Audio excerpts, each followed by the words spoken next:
જંબુસર શહેર તથા તાલુકા મુસ્લિમ સમાજ અગ્રણીઓ દ્વારા જંબુસર પ્રાંત અધિકારીને આવેદનપત્ર આપવામાં આવ્યું।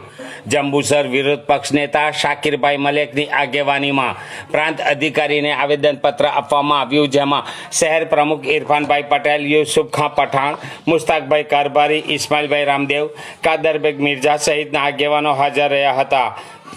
આવેદનપત્રમાં જણાવ્યું હતું કે જંબુસરમાં મુસ્લિમ મતદારોને નિશાન બનાવી વાંધા અરજીઓ કરવામાં આવી।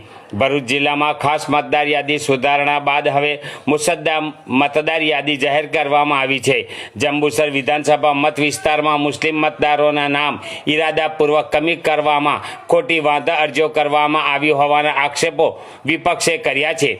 વિપક્ષ નેતાના જણાવ્યા પ્રમાણે હાલમાં ફોર્મ નંબર 7 દ્વારા દાખલ કરાયેલ કેટલીક વાંધા અરજીઓમાં કોઈ કારણ, લોજિક કે દસ્તાવેજી પુરાવા રજૂ કરવામાં આવ્યા નથી। આ વાંધા અરજીઓ ખાસ કરીને મુસ્લિમ સમાજને ટાર્ગેટ બનાવી રજૂ કરાઈ હોવાનો આરોપ કરવામાં આવ્યો છે। સરકારની સ્પષ્ટ ગાઈડલાઈન મુજબ જો કોઈ મતદાર વિરુદ્ધ વાંધો નોંધાવવો હોય તો યોગ્ય અને માન્ય દસ્તાવેજી પુરાવા રજૂ કરવું ફરજિયાત છે, જે આ અરજીઓમાં ન હોવાનો દાવો કરવામાં આવ્યો છે। પત્રમાં વધુમાં ઉલ્લેખ કરવામાં આવ્યો છે કે મતદાનનો અધિકાર લોકતંત્રનો આધારસ્તંભ છે અને તે ભારતના બંધારણ દ્વારા નાગરિકોને મળેલો મૂળભૂત અધિકાર છે। કોઈપણ વ્યક્તિનો મતાધિકાર મનમાની રીતે દૂર કરી શકાય નહીં। જો કોઈ મતદાર સામે વાંધો હોય તો સરકાર દ્વારા નક્કી કરેલી પ્રક્રિયા મુજબ મતદારોને નોટિસ આપવી, તેમની પાસેથી જરૂરી દસ્તાવેજો માંગવા અને કાયદેસર તપાસ બાદ જ નિર્ણય લેવો જોઈએ તેવી જંબુસર શહેર તથા તાલુકાના મુસ્લિમ સમાજ અગ્રણીઓએ માંગ કરી છે। આવેદનપત્ર આપવા મુસ્લિમ સમાજ અગ્રણીઓ મોટી સંખ્યામાં હાજર રહ્યા હતા। 17/1/2026 રોજ ભાજપના કેટલાક કિસ્સાઓએ એક ચોક્કસ સમાજને ટાર્ગેટ બનાવીને મામલેદાર તેમજ નાયબ કલેક્ટર શ્રી સાહેબને ફોર્મ નંબર 7 ભરી અને રજૂ રાખેલા છે। આ જે ફોર્મ નંબર 7 ભરીને જે રજૂ રાખેલા છે એની અંદર કાયદા દ્વારા જે નક્કી કરવામાં આવેલા એવિડન્સ ડોક્યુમેન્ટ દસ્તાવેજી જે પુરાવા છે તે પુરાવા કોઈ પણ જાતના રજૂ રાખેલા નથી।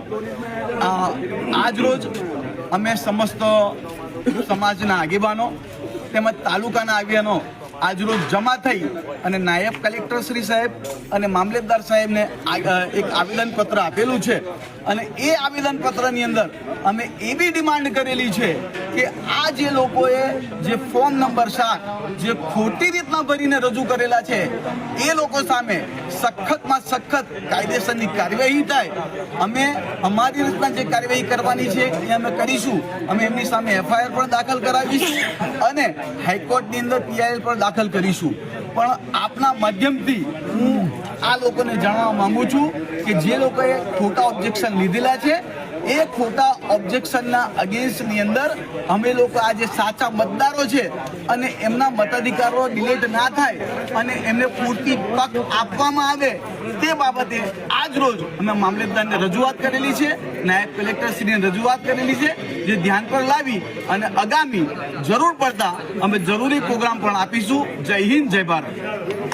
આજરોજ જંબુસર શહેર તથા જંબુસર તાલુકાના તમામ આગેવાનો પ્રાંત કચેરીમાં હાજર રહેલા અને ભારતીય જનતા પાર્ટીના ચોક્કસ વ્યક્તિઓ દ્વારા એક ચોક્કસ સમાજના લોકો વિરુદ્ધ ફોર્મ નંબર 7 ભરી તેઓના મત રદ કરાવવા માટેની અરજીઓ મામલતદાર ઓફિસે જમા કરાવેલ છે, પરંતુ તે અરજીઓની સાથે જે પ્રિસ્ક્રાઇબ ફોર્મમાં જણાવેલ પુરાવા રજૂ કરેલા ના હોય તો તેવા સંજોગોમાં અમો જંબુસર શહેર તથા તાલુકાના સમાજ વતી તેઓની વિરુદ્ધ કાયદેસર કાર્યવાહી કરવા માટે કટિબદ્ધ છીએ।